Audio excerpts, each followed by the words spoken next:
I've had so many wonderful mentors in my life, and I have to begin with my little mother. She was only about 5 feet 2 inches tall. I'm 5'9", and she was just a great role model. As small as she was, she had a very strong spirit, and she very much emphasized education and community service. There was a prayer that we did, a grace that we said, and it went like this: "Bless, O Lord, this food to our use, and us to thy loving service, and make us ever mindful of the needs of others." That was kind of one of her things there, make us ever mindful of the needs of others. My grandmothers and my aunts, they were all really kind of strong women. In my formative years, in my teen years, my mom signed me up for Girl Scouts through our church. There was a lady there, her name was Ruth Gano Burleson, and Gano was a mentor extraordinaire. Her insights were just tremendous, a tremendous help to me to understand and accept the feelings of others. And communication, is pretty key. I had no idea that I would end up teaching Hawaiian studies on this beautiful little island of Kauai. I read an article that was came across in Associated Press. It was written, I even remember the writer's name. His name was Ward Sims. I think he was the head of the Hawaii Bureau of Associated Press. And he wrote an article on the poor condition of Native Hawaiians in Hawaii. And at the time I was living in Alaska. So I began to look into what was happening in Hawaii and why it was happening. And I began to learn more and more about Hawaiian history that I actually had not learned when I was at Kamehameha.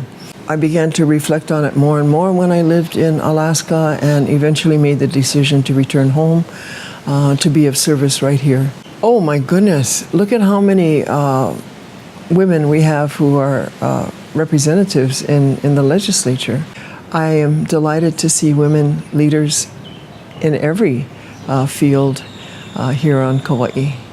I was very aware of a glass ceiling I felt in the 60s that there was a glass ceiling for women in Hawaii, which is one reason why I enjoyed Alaska so very much, because I didn't feel that there was a glass ceiling there, that women could do most anything in most any job, and were receiving equal pay. And this is in the 70s and 80s. Through my work as a photojournalist, I would sometimes have assignments out on the pipeline or up in Prudhoe Bay, on the oil fields, and I would meet women out there, and I'd be absolutely amazed, because some of them were really tiny and they were really doing jobs that took a great deal of strength. And I was saying, why are you doing this hard work? And they say, because number one, I enjoy it. Number two, it pays well. And I talked to them some more, and it was like, wow, you're getting the same pay as the guys, and yet you're maybe 2/3 or half their size. Yeah, if you can do the work, you get the pay. I'm going, fabulous. And that's how it should be. That's how it should be everywhere, everything. Women have families to take care of just as much as men do. Women have to work as well as men do. And they should be compensated equally. The young women, I just encourage them to dream big. I think it's really important that students, that young people find their passion, that they find what they totally love doing.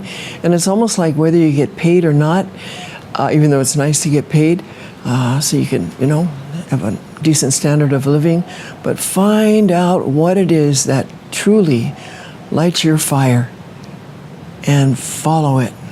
Go for it. Do it.